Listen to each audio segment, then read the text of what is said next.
Hello, Internet. Welcome, welcome. Thank you so much for joining us today from all across the globe for today's event, Crafted Future, the Future of Design and Accessibility.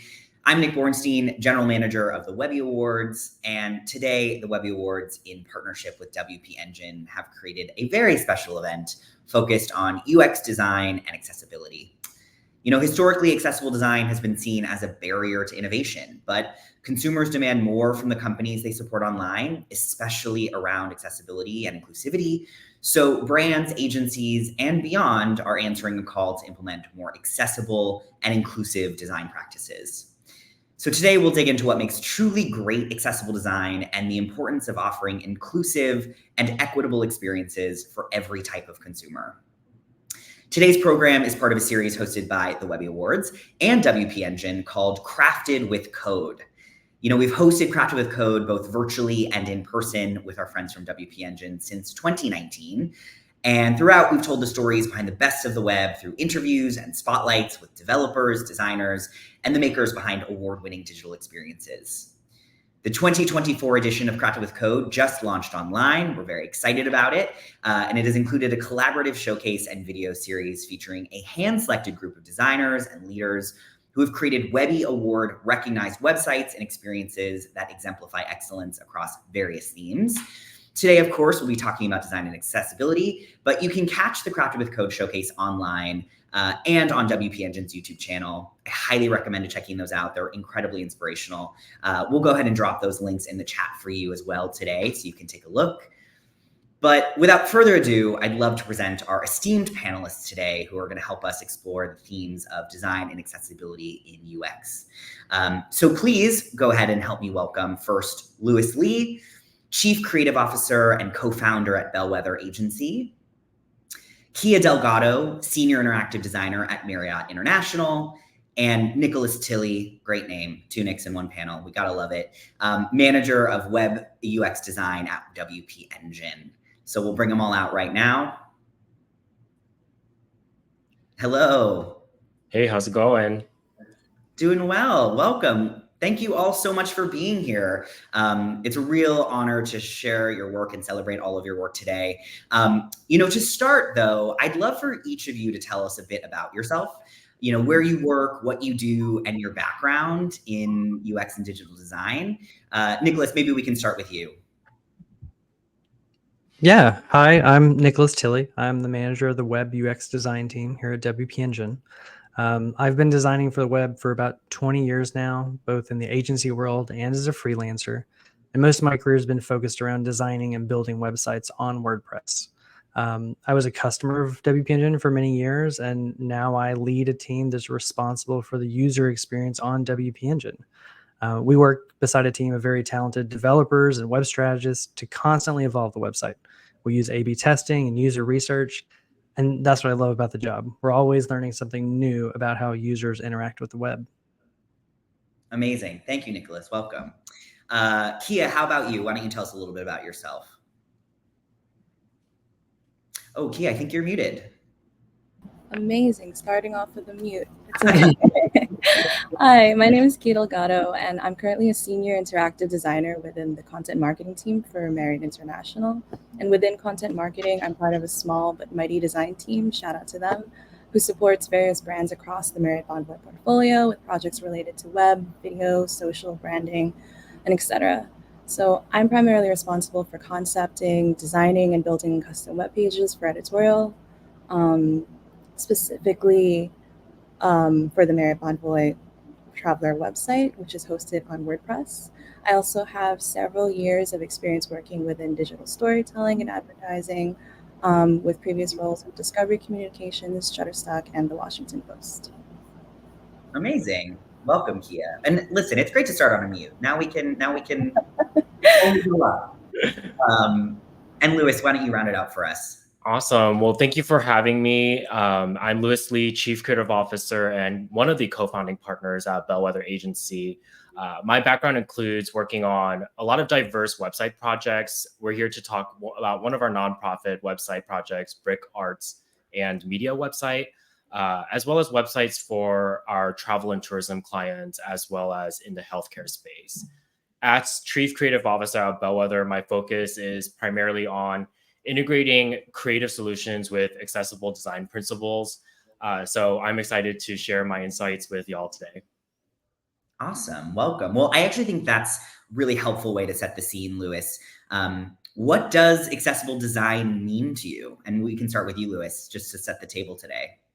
I love that question. My partners and I founded Bellwether to be inclusive at its core. So with that as being one of our principles, that includes everything from our team, our process, to the clients we work with, as well as the projects we work on and how we develop them. So to me, accessible design isn't something that's an afterthought. It's really an inclusive act in and of itself. Mm-hmm. And I believe accessible design is not just like a technical requirement. It's really fundamental in our practice because it really is asking you to be inclusive of everyone, regardless of their abilities or disabilities. So ensuring that our projects allow many users to access and navigate the work that we create for our clients. I can't imagine accessible not doing the work that we do without accessible design and being inclusive. Mm-hmm. Yeah, I love that. It's the idea of taking it beyond the technical into sort of the culture, I think is really, really incredible. It's also great for business. We're talking about a really expansive audience. Like you need to fact check me, but it's like 1 in 6 people have significant visual, auditory, or cognitive disability. So that's a huge population that we're considering here. So it doesn't feel very small in terms of population. It's actually quite large. So I think, there's just no digital projects where we don't consider accessible design practices. Great. And Kia, what about you? How are you defining accessible design, or what does it mean in your organization? Sure. I think a lot of what Lewis mentioned about inclusivity applies here, and it being part of the culture for sure. It's in the choices we make, it's in the type of content that we produce and support. And it's also in the types of people that we feature, the locations we feature, because we're very much about travel content. But also in terms of design itself, I feel like accessible design provides people with both a streamlined user experience, and it also enables that design to be experienced on a more universal scale. So it's something that has comprehensible messaging, it maximizes content discoverability, and it also enables easy exploration of information. So all design choices are intentional, they're informed by web best practices and ADA compliance standards. And again, going back to the users, it's so that a broad spectrum of users with different demographics and abilities are considered and catered to. Great, thank you. And I'll round it out one more time. Nicholas, on your side, from your perspective, and maybe from a WP Engine perspective. Yeah, I think it means a few things. Artistically, it means that you're being inclusive and everyone is able to enjoy a beautiful experience that you've created. As a designer, that should be a pretty important goal. But I'll echo what Lewis and Kia said, that it's so much more than that. And I think I've learned in my current role that's so focused on converting users to customers that accessible design is now necessary. It's shaped my philosophy when it comes to design, especially with user interfaces and purchase flows. And anyone that comes to WP Engine should be able to learn about and purchase our products all seamlessly without roadblocks.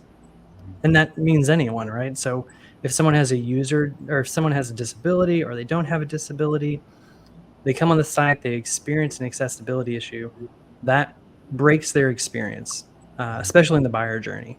It makes a user stop and take notice of the experience and wish something was different. And in that hesitation, a world of things could happen. And it could cost the conversion. And with a site of millions of visitors, that can make a huge impact.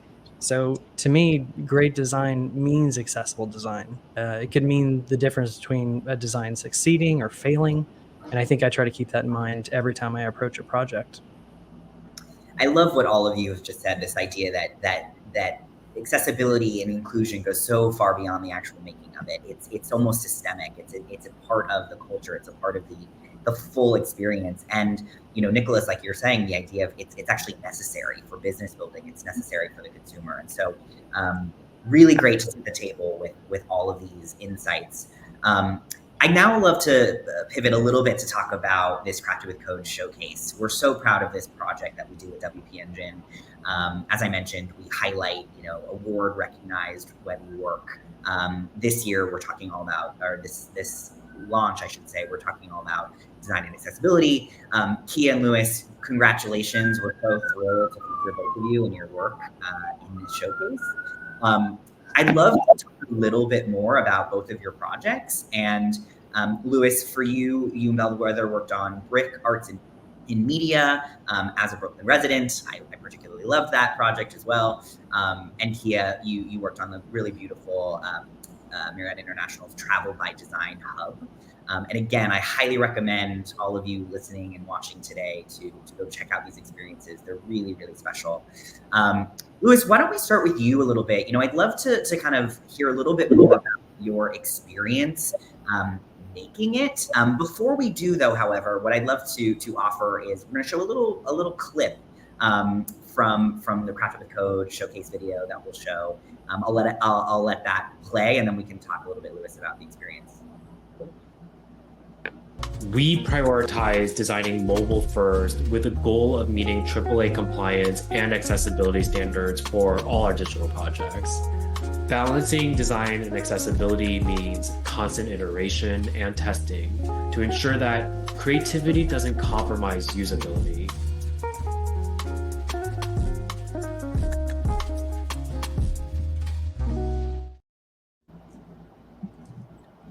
Awesome. So briefly describe the Brick Arts and Media project that was featured and maybe about the concept and inspiration behind it.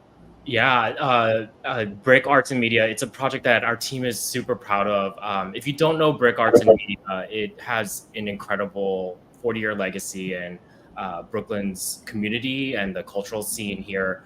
And they're really well known in the community. So, as Nick said, if you don't know about them or haven't heard about them, I highly recommend everyone check them out.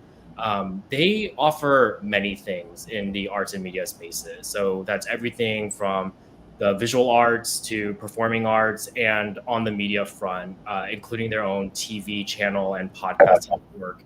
It's a lot of stuff. Like, they also offer in-person and virtual classes. They produce several events and festivals. I'm sure you've been to their Celebrate Brooklyn Festival, which spans almost the entire summer season. So we're talking about this physical exhibition space, a theater, video production hub, a school, and these huge festivals. And it's like everything you can imagine. So we envision Brick's website to be this, I think I said this in my video, almost like this full remote control. We use remote controls as a tool to help us navigate. So we brought that brand forward design to allow users to easily access what is quite diverse content in this massive website. So we really wanted to transform Brick's website into this mobile first, really dynamic platform that mirrors many offerings and is really this digital playground for the arts and media. I love it. Well, and it's such a dynamic organization, and I imagine that was an important fabric to bring into the design. Absolutely. I mean, it's like just what I rattled off was like just the longest checklist you can think of in terms of what you can imagine is contained in the word arts and media. We're throwing a lot of images and videos, as well as a TV network and podcast network into the website. So I might talk a little bit about that later, and the why of WP Engine, but it's a really complex project, a beautiful brand, and also a really beloved one. So we took a lot of considerations really seriously, but also brought a lot of joy into the project with some fun aspects that we brought into the design work. It's definitely felt. And we will definitely talk about sort of your techniques in working with WordPress and WP Engine. I did just want to sort of note, obviously the project is recognized by the Webby Awards. You're nominated for Best Responsive and Adaptive Design for Mobile. Congrats. I'd love to hear how you folded that idea of responsiveness and adaptability to the product. That is a great question. I think, a lot of people claim I just want to say we are true mobile first in terms of where we begin the design work. I often ask our team, we're not going to look at anything but mobile first executions and mock-ups in the first stages of concepting a website. We let our clients know too, they might not see desktop until around 2 or 3 presentation. This really is a commitment that we make, and why the mobile experience on a lot of our websites almost have this app-like experience, because we truly start there, and we're committed to it. So, often we, get recognized, including by the Webbies, for our mobile design in particular. Awesome. Perfect. Well, thank you. We'll talk much more about this experience, but really great to hear those insights. Let's shift now over to Kia. Let's go ahead and share a little bit more about the Travel by Design Hub from Marriott International. Again, we'll show a little clip, and then Kia, we'll pivot over to you. I'm a member of a very collaborative content marketing team that helped develop the Travel by Design web experience. Travel by Design is a 360 content experience that sits on our editorial site, Marriott Bonvoy Traveler. Travelers were really looking for a backstory to their hotel stays. They were very interested in exploring more about architecture and interior design through storytelling. And so what we really wanted to do with this project is shine a light on creative visionaries.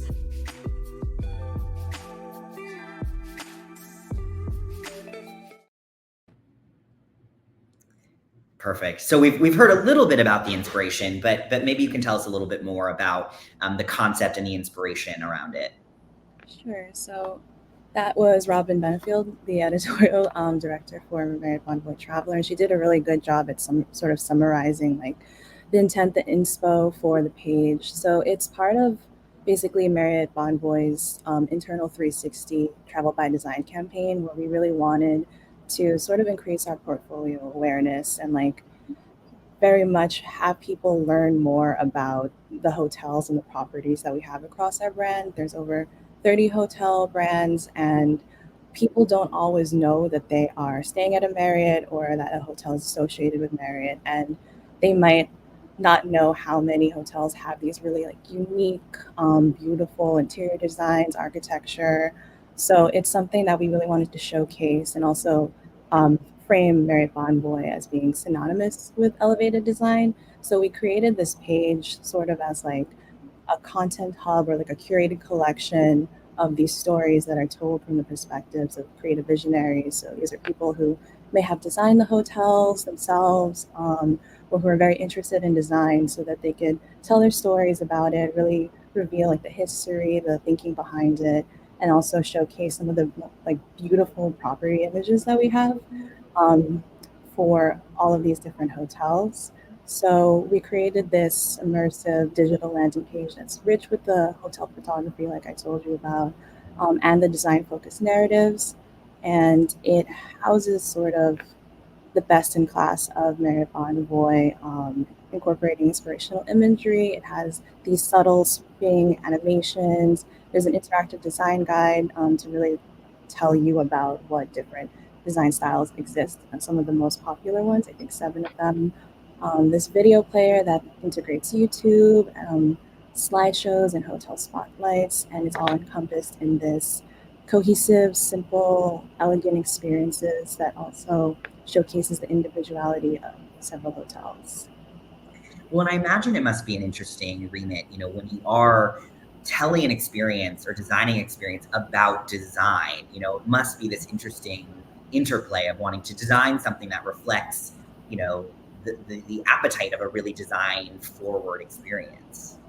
Yeah, there was definitely this figuring out of balance for all of it, because we have so many different properties that we're featuring that all have these distinctive like looks to them, these distinct features, but how do we bring that into a space that feels cohesive and branded for Marriott Bonvoy, while also letting these images shine. So what we ended up landing on is having this more like minimal black and white design. So there's no additional colors that sort of interrupt the photos or compete with the photos or overcomplicate the design, so that the photos can really shine, the visuals can come through, and users can go through the page and make sure that it's easy to navigate for them. They can clearly see what sections correspond to what, how can they can navigate well, they can select content, and then also be able to view that content in a clean space.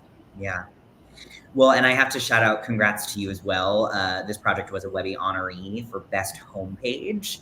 And you just mentioned this, you talk about this as well on the Crafted with Code showcase, but you talk about simplicity and elegance really being some design tentpoles for you around this. I'm curious how those two goals were achieved for you. You know, it's sort of, can you be elegant and simple? Or sometimes, you know, you think of elegance maybe having more eccentricity around it, but I'm curious how you achieve those two areas. I think for me, the idea of elegance too is that it can be simple, like very simple things with these light, subtle touches. Like we have small fade in animations, which is not complicated and it's not groundbreaking, but it's these small moments that add a little bit extra to design. It makes it feel elevated. And just like making it feel like it's minimal and it's clean. Mm-hmm. So I think that was the main draw of it, just finding that balance. Yeah. Well, and Nicholas, you know, after hearing about these two projects, I'm curious how you and your team at WPEngine are focused on enabling designers like Kia and Luis to create work with accessibility and with this beautiful design in mind. Yeah, I mean, I think that WPEngine provides some pretty good jumping off points, you know, Genesis blocks and our Frost WordPress theme. Those can help people get off the ground. But I think personally where I find the value, and I did find a value as a customer, is the strong foundation that you get, right? So with WordPress, there's so much freedom to create. You can do anything that you want. And I think that's why designers are drawn to it. But there are also things that designers don't want to do. I don't know many designers who love updating plugins or resolving PHP errors, right? They want to design. And I think that's the power of WPEngine. It takes some of the workload off designers so they can do what they want and they can focus on accessibility. I mean, I know when I was doing freelance, I would charge clients a little more if they weren't on WPEngine because some hosts are a pain to deal with. And it took up a lot of my time. I wanted to design. I wanted to improve the user experience. And when my time would get taken with resolving issues, I couldn't do that. Mm-hmm. So I could count on WPEngine being reliable and fast, and I knew their support team was awesome. I know that I think I know more PHP than I actually do, so I would usually make a mistake, and their support team would help me get it resolved so quickly, so I could get back to the work that I wanted to do, which is focusing on design and accessibility. And like I said, I think that's where the real value is. Mm-hmm. And Kia, you know, we talked a little about this before, but how did WordPress specifically help shape your project's build? What was that experience like for you? Sure. So WordPress is the host site for Marriott Bonvoy Traveler. So that's, again, Marriott Bonvoy's award-winning online travel magazine. So the site has been hosted on WordPress since its inception several years ago, and has since then grown into this massive collection of stories, tips, resources about all things travel. And I think one of the reasons that WordPress is successful as our primary domain is the ability to integrate third-party platforms as embeds. So we're able to bring things like inline quizzes into article content. We have podcast players that are integrated to be able to feature traveler-produced shows. And then most recently, we have custom interactive articles that were built with this no-code platform called Storied. So interactive articles are intended to look different from our standard articles, which are typically built within WordPress using the templated building blocks. And then Storied is a tool that empowers designers who may not have development experience or web development skills to bring their designs to life as these fully functional web pages. So that's complete with responsiveness, interactivity, animations, and these sites can be then embedded into WordPress as in an article page and part of the overall traveler environment. Mm-hmm. Well, you both, Louis and Kia, you both use video in really dynamic ways on both of your projects. And I'm curious, we talked a little bit about, Kia, you talked about YouTube integration, and Louis, obviously, Brick is a very media first environment. Maybe Louis, you can start here, but knowing that you did integrate video so beautiful and accessibly, how did sort of that video aspect play into the strategy and the design? I have to just comment for like everything Nicholas mentioned about why WP Engine, like knowing we had a ton of images, a ton of videos, and then some of the TV and podcasting network I imagined, or I mentioned earlier, throwing all of that into a website, we definitely needed to partner with WP Engine. They are so tested and great partners. And they offer something which is speed. I think websites need to be super fast. But going back to your question, the partnership with WP Engine allows us to bring in all of those videos and those images into the design without us worrying about site load time or just the general heaviness of the website. We are conscious of all those things still, but just the partnership allows us to come up with a design that allows us to pack that all in to the work and ultimately create this really media-rich environment. Mm-hmm. Well, and do you ever feel like there's do you feel like there's ever a push and pull between design and accessibility? Do you feel like there's a balance or a tension between the design and making it accessible? Or as we've talked about, are they one now? I feel like they are one. Like sometimes I think there might be this misconception that somehow accessibility compromises design in a way. But if we really look at some of the baseline core principles of accessible design, which is, what are they? They're the strong contrast of colors, strong contrast in type sizes, clear hierarchy, and considering the most essential elements, like Kia mentioning, just beautiful and elegant in simplicity. I think that being some of the oversimplified principles of accessible design is also really great foundational principles of good design in general. So I think, it totally can go hand in hand, and there is still a lot of room to be innovative on the visual side of the work that you create for, and also being accessible. There's plenty of opportunity to be super creative with beautiful content, beautiful images, beautiful videos, as well as animations. There is still so much opportunity to be innovative on the visual side of things. So I always say designers dream your biggest dream, but a great designer to me is also being a really great editor. So accessible design can bring a lot of refinement to the work and ultimately the end product. Kia, I'm seeing you nodding. Is this sort of resonating in sort of your work as well? Yeah, for sure. I think to his point, there's this push and pull between accessibility and creativity, but it shouldn't be seen sort of as this like limitation. It should be seen sort of as these are your foundational tools that you can start off with, and it's the jumping off point that will then inform your design moving forward. So you play within that space. It's really interesting. I mean, do you think that there are any practices that we're going to leave behind in this era of, really making accessibility being a part of every aspect of the design process? Are there certain tactics or practices that you feel like are no longer valuable or useful? Is that for me? That's for you. If you have a thought around that. Yeah, so I think that, and Lewis touched upon this a little bit, one of these major things that I feel would be left behind is non-responsive design. And I feel like even though it should be obvious that a lot of people are now on their mobile phones, like this is a mobile-driven world, there are still sites that I've come across that aren't exactly adapted for mobile devices, or it's obvious that mobile hasn't really been considered well, and I feel like that's definitely a miss. So there are things like maybe text sizes are too small to be legible. The proportions for like CTAs on mobile aren't scaled or redesigned in a way that makes it easy to interact with.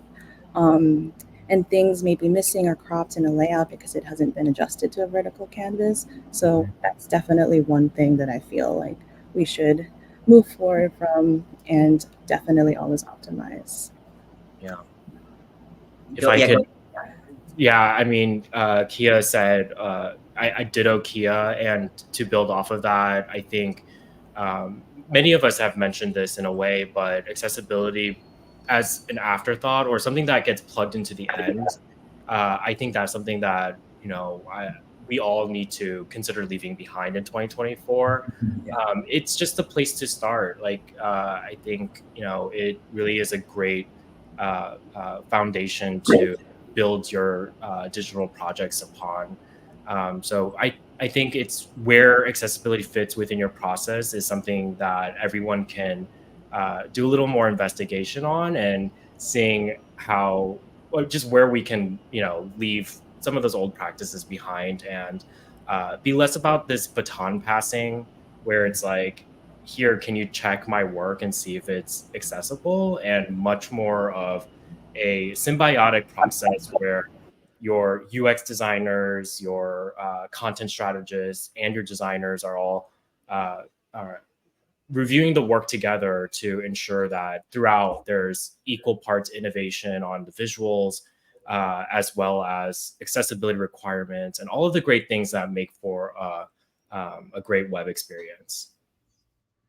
I feel like we're in a masterclass. This is so insightful, and it almost feels like we're building this new set of industry standards. And both of you have just mentioned, I think, what those look like. But Nicholas, from your perspective, are there certain questions that designers or design teams or leaders should ask themselves or really be considering to ensure that their work meets sort of this new industry standard, or this sort of evolution where design and accessibility are really linked from the start? Yeah, I mean, I think I'll also echo what Lewis and Kia said. Accessibility has to be more than just that afterthought. It has to be something that we really think about through the entire process. And when you're planning a project all the way through execution, it's got to be included in all of that. And I think we should always be questioning. We should always be questioning our assumptions. I mean, if you look back 10 years ago, most designers didn't care about mobile. 5 years ago, we didn't care too much about data and analytics. And I mean, a couple of years ago, not many people cared about accessibility. And look where we are now. We have to, if we want to do great design, not good design, set ourselves apart from the pack, I think we have to keep questioning what is needed out there and keep educating ourselves and pushing further. Keep questioning. I think that's brilliant, and something we all, I think, are integrating into all the work that we do. And are there any tangible resources, Nicholas, or tools that you would sort of relay to maybe designers who are watching today, who are trying to learn more about the world of accessibility or trying to integrate that more? Any sort of tips, tricks, or resources that you would draw them towards? Yeah, I think the greatest tool a designer has in their toolbox is empathy. So I would recommend reaching out to someone who is experiencing or has experienced a disability, and try to see the world from their view. See how they interact with the web. Educate yourself on what they struggle with. I mean, put yourself in their shoes and really try to understand that perspective. I think that's invaluable. And I know not everyone has access to someone like that, but there are lots of great resources online. Usable Net, I think they teach a ton of accessible design theory on YouTube. They even have some videos of how people see and use the web with disabilities. And I think that's so important to learn from and keep in mind when you're working on a project. Beautiful. Lewis and Kia, I'm curious, any tips, tricks, or resources that you might also draw people towards? Yeah, I mean, I think definitely start with brushing up on the WCAG, the accessible content guidelines that the Department of Justice has even cited. So that's just a good place to begin for anyone. And other resources, YouTube has a lot of great content. There's a lot of great accessible educators there. It's free. So you can get to it right now and start to learn a lot more about accessible design. And I'm hoping that a trend in 2024 moving forward that continues to happen is we continue to really prioritize this as a conversation when we talk about innovative websites, as well as a lot more content and resources being pushed out. It used to, as Nicholas mentioned, it felt like even in the maybe last year, it was hard to come across a lot of content and resources around accessible design. And this year, it feels like there's a lot more. So I only hope that moving forward that a lot more resources continue to be put out by experts around accessible design. Great. And Kia, any thoughts on that front from you? Yeah, I'm definitely agreeing with YouTube being up to date on all of the guidelines for compliance. But also, I think a big thing that you can utilize and take advantage of is user testing and having groups of users come in, different pools of people with different abilities, again, different backgrounds, and just seeing how they interact with the site. We actually did utilize a form of user testing for the first iteration of the Travel by Design Hub, which actually had like a lot of carousels, some content was hidden. We also found out that some of the language was a little bit too esoteric, like people didn't really understand it, and things were unclear. So in our second iteration, we did apply a lot of the feedback that we had. It was really insightful to be able to see like people in real time navigating the site, seeing, oh, they do need secondary navigation. They like to be informed about what to expect on the page, like what will happen when I interact with this. So sometimes also seeing that firsthand, and just being open to different iterations of your site, feedback from people, things you may not think about, and watching it in real time is really useful and helpful. Yeah. Well, in thinking about trends or sort of the future of accessibility and design, obviously you've all touched on it. Lewis, you just talked a little bit about it as well. I'd be remiss if I didn't ask, where does AI or what role does artificial intelligence maybe play or not play in some of this planning, and especially around accessibility? Lewis, maybe I'll start with you. Yeah, I think AI is one of those unavoidable topics in any conversation, and it feels really relevant to accessibility. I have a lot of optimism with how AI tools or AI-powered tools can really aid us as makers in terms of accessibility and web design. So, I imagine we're huge Figma users at Bellwether, so we're on our edge of our seats waiting for Figma to drop the next AI-powered tool, which I hope is able to really check the work within the Figma environment with accessibility. We have our plugins, but they're relatively basic in terms of how it checks for accessibility. So I imagine that soon Figma is going to drop some news, or if any Figma people are on this podcast, or sorry, this panel listening in, I'm sure there's going to be news rolling out of some sort of AI tool that can really help make our work a lot more efficient. And Nicholas and Kia both mentioned user testing. For those that might not have within their project scope the ability to do user testing, maybe there will be an AI tool that will help us build that empathy that Nicholas mentioned into our work practice. Maybe it'll help us see things the way a person with a specific disability might see the design work that we're creating. I'm totally making that up, but that's something that have been just dreaming about. Yeah. And I think on the flip side of AI, we have to talk about, perhaps some of the hindrances that there could be with AI.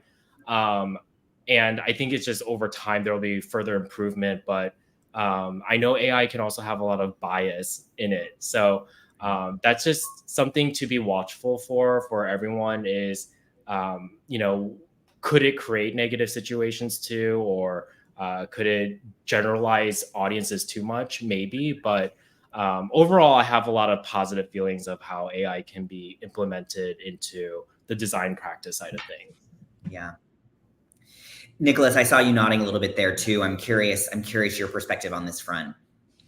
Yeah, I was thinking the same thing that Lewis is. When it comes to user testing, there's the possibility that companies like usertesting.com, who are already experimenting with AI-powered user testing, are going to be able to bring that power to the masses. And that's really exciting.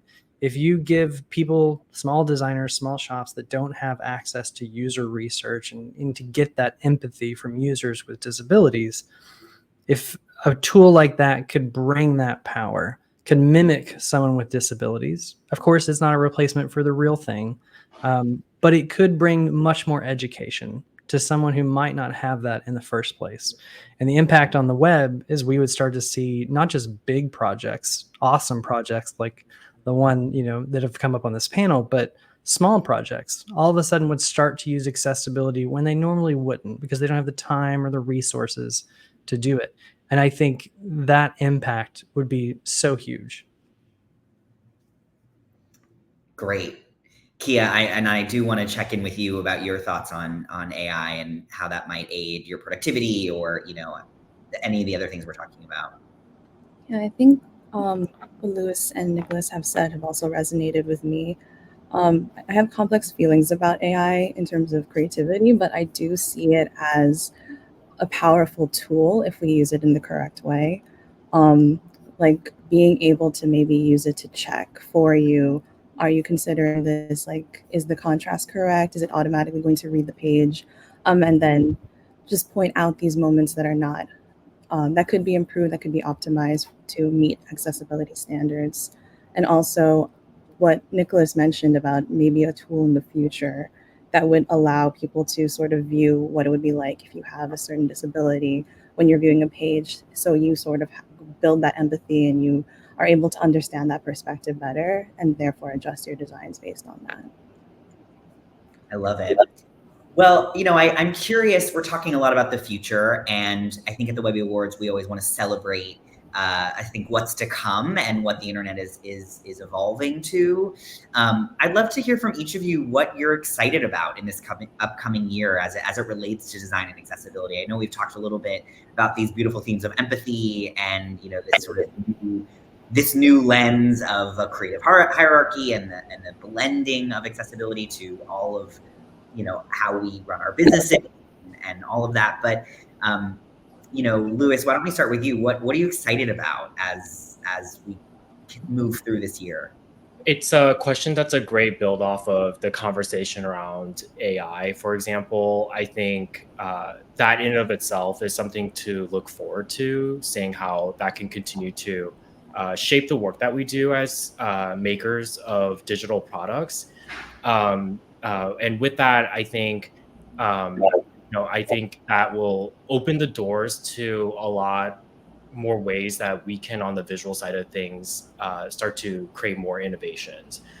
So I'm interested in seeing how, with the assistance of AI, what that could mean in terms of the doors that are open for us humans as makers, and where we can shift our focus on to further innovate. And something I've said several times throughout this panel is really looking forward to what felt like a niche topic before around accessibility and website design becoming not just a niche topic, but a baseline standard for all websites moving forward. And with that, I think not to scare anyone, it's a good thing, but there's probably a future where there is a lot more reinforcement of accessibility standards. So I think with that, all of us moving in that direction is ultimately a great thing. Yeah, so that's something I'm really just excited about and looking forward to. Amazing. I'm gonna ask the same question to you, Kia, and what I will also say just before we sort of finish out on what we're excited about, to anyone who has questions, please feel free to put them in the chat now. We're gonna save a little bit of time shortly after this to answer questions from the group. So now's your moment. Please, put them in the chat on LinkedIn, and we'd love to answer your questions. But Kia, why don't you tell us again what you're excited about? Sure. So I think a good example of this, or the concept I'm excited about, is basically giving users control for the features that they want to have on a site.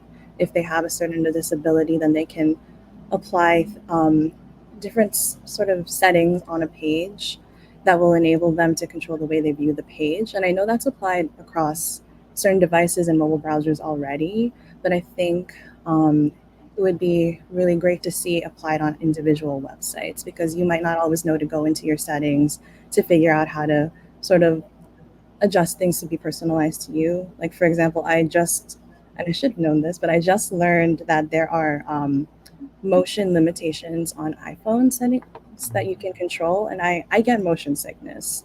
So to find out that there are controls that can limit motion, they can limit the auto playing of videos, they can reduce parallax effects on photos. It's just very interesting, and it's something I didn't really know about. So to have that be more at the forefront of a web page and give that power to users so they're empowered to be able to, again, view the page however suits them best, I think that would be very exciting for the future. Well, and as Nicholas says, we should always be questioning. We should always be learning. And I think, how great to learn that new technique and that new possibility. All right, Nicholas, now what are you excited about? I think first off, I'll echo what Lewis said. I'm really excited that accessibility is now in the limelight, right? Like it's getting the recognition it deserves. And that's so amazing. I think businesses and corporations are really starting to see the value, whereas they didn't in the past. And that's so exciting to see. I think that it's also exciting to see design hit this point where there is a lot of content out there. There's a lot of AI generated content coming. There's a lot of, I don't want to say it, but mediocre design, okay design. And it gives designers a chance to push further and really stretch themselves and grow and set themselves apart from the pack. And that's scary, but it's also really exciting to see what comes out of that.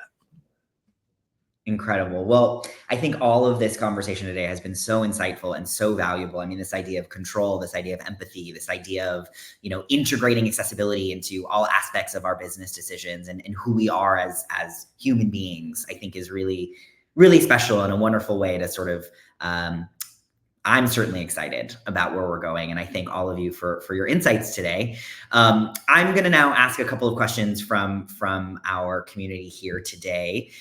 The first question is, how do you integrate accessible design with best code practices? It's coming from Rebecca Tremblay. I don't know if anyone wants to raise their hand and dive in, but again, how do you integrate accessible design with best code practices?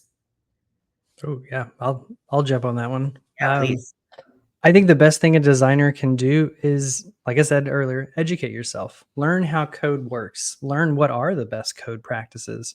I know when I started as a web designer, I designed things in Photoshop. I hand them off to a developer, and they would hate me because I had no idea how code worked. And I was designing things that they really couldn't do very easily, and certainly weren't best practices. So that changed when I learned code. I learned how coding works, and it helped me change the way I approach the design. Now, when I'm designing something, I think about best code practices. I think about how a developer is going to do it. And that helps that transition. It helps the relationship with the developer, and it helps the end product. I mean, if I were to add to that, I think our developers are amazing, and they always let us come up with some of the wildest design work that is still within the accessible design or that passes the accessibility checklist. So I think it's really just about what Nicholas says is really listening to your development partners or your developers and having conversations and collaborative moments with them. Our developers, we review our design work with them so that, I mean, they have to, first of all, but in that conversation, there is that moment of sharing knowledge in terms of a coding perspective and the work that they do and the why of perhaps we need to negotiate some of the design solutions that we might have come up with. And ultimately, it always comes to a beautiful end result anyway. Mm-hmm. Awesome. We have another question. Can personalization exist at the same time as data privacy? Very interesting question. Can personalization exist at the same time as data privacy? I think. Go ahead, Kia. I think somebody did mention this in the comments. Just having the ability to opt out of that also makes it possible. But I have an example actually when Marriott Bonvoy collaborated with the Washington Post for this interactive article that was also all about giving users accessibility controls. So that those controls existed on the page at all times. It was like an expandable menu that you click in and you could choose to change the size of change the body copy text size or switch to dark mode. And those were all toggles that existed on the page, and they didn't necessarily capture your data or ask personal questions about you. They were just features that were readily available on the site, enabling you to have that control without interfering on your personal information. So I think that it is possible to have that kind of personalization so long as it's made available. Mm-hmm. Yeah. I think the personalization sometimes is seen as kind of the enemy, and I think it's great. I think it's fantastic. It can be a really powerful tool, not only for a business, but also for an individual to, like I said, cut through the clutter of everything that's out there. But I think it takes a certain amount of personal responsibility. You have to understand what you want to share and how to protect what you don't want to share. And I think that's where it can exist at the same time, as long as individuals know that line and take steps to protect it. Mm-hmm. Another question that we had, and I think this was Nicholas. It might have been you, Louis. So apologies, but one of you mentioned a Figma plugin that you used for accessibility checks. I think Louis, maybe that was you. Can you share what Figma plugin that is? Someone was curious in the chat. I don't know the specific name, but if you go to Figma's page on one of their portals, they include all the plugins they have. I would go there first and check for an accessibility or just do a search for accessibility and it should pop up for you. Mm-hmm. If it doesn't, if you can find me on LinkedIn and message me directly, I'm happy to dig in a little deeper to get you a more specific answer. Absolutely. Well, and I'll flag, if you're not already following the Webby Awards on LinkedIn or on social, including Twitter, X, and Instagram, please do that. We have, linked out to all of these amazing panelists today where you can find them and add them on LinkedIn and ask questions about Figma plugins. We definitely want to make sure that we're creating a community here. So definitely follow us if you don't already. And our final question is a good one. I'm excited to share this with everyone. It is, what suggestions do you have to get CEOs, managers, and other risk or benefit-minded folks excited about inclusive efforts on digital platforms? How do you socialize that upwards, it sounds? And what are some key factors to include in a pitch recommending a more accessible experience? I'm happy to jump in here because I think I've mentioned this several times.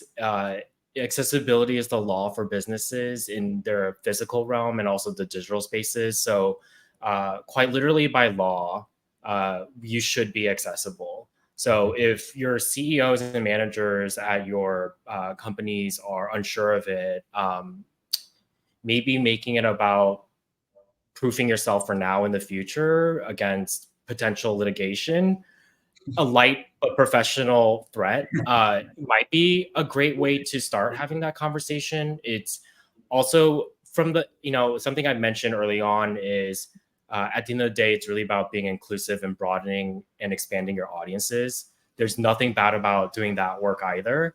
And accessibility and those design principles and optimizing your website to be geared towards a wider audience is also really great for your business. So it's a total worthy investment. And there's really, if not just a few things you can start to do to at least pass the A-level compliance. Mm-hmm. I like that idea of a light but professional threat. Yeah. Whatever it takes. Yeah. That's great. Really helpful. Nicholas or Kia, I'm curious, your thoughts on that front as well. Yeah, I think that, a common misconception, I think, and we've touched on it on this panel, is that accessibility is that add-on at the end. It's that extra work that you do. And of course, managers and CEOs, like, they don't want to do extra work. They want to make money. But I think it's our job as designers to educate them that it doesn't have to be that. If we are taking in consideration of accessibility in the very beginning, in the planning phases, in the design phases, in the execution phases, it's not that extra time. It's built into the process. And the ROI, because managers and CEOs love those kind of keywords, is huge, right? Because you're basically broadening your audience with a minimal amount of investment if you do it correctly. Mm-hmm. Awesome. Well, we're rounding out our session here today, and I'd be remiss if I didn't ask, Louis and Kia a little bit about how it has felt to you and the team to have your projects featured with the Webbies and Crafted with Code. And we're thrilled, both, us and WP Engine are so excited about the work that you're doing, and it was a real privilege to highlight your work. But, what does it mean to you to sort of be in this showcase? Kia, did you want to go first? Oh, I'm happy to go first. Oh, yeah. Well, I mean, it's the Webbies. Like, that's kind of a really humble question for the Webbies to ask us. The Webbies is like, it's the pinnacle of design awards and digital platforms. I mean, we all look to the Webbies to see what the world of digital is about now and in the future. So it's a huge deal for our team at Bellwether, being nominated for BRIC being nominated in 3 different categories this year, as well as another smaller project we have for a travel client, which was also a fortunate nominee this year. We are really proud to be recognized by the Webbies. And also being included in this platform to talk about our own practices and the work that went into making an accessible product has all been such a huge honor. So thank you so much for allowing me to come here and share my insights on this platform. Of course, I know it is. It's a little bit of we just love to hear about your experience with us.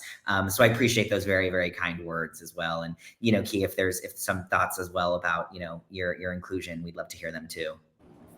Yeah, just again, echoing what Louis said, having the Webbies acknowledge your project and have it be considered and part of this showcase is a huge honor.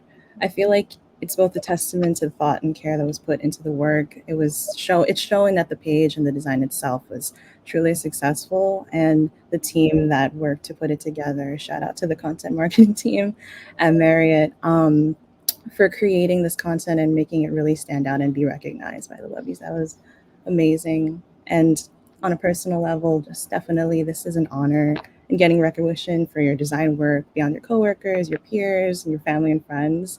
It feels unexpected almost, and it's a really good feeling. It makes me feel really grateful for getting recognized for something that I spent so much time on, I cared about, and was actually one of the first projects I worked on when I joined the company. So it's very exciting.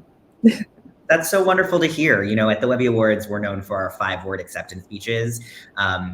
We just gave you a lot more than that to talk about your experiences. So, it's a true privilege and an honor. Nicholas, thank you also so much for your insights. And it's always a pleasure working with you and the team at WP Engine on this. Thank you to all of you for being here with us today. And thank you to those of you who are watching and asking questions. As I mentioned, Crafted with Code is an online showcase. We highly recommend you check out all of this beautiful work online and on our the WP Engine YouTube channel.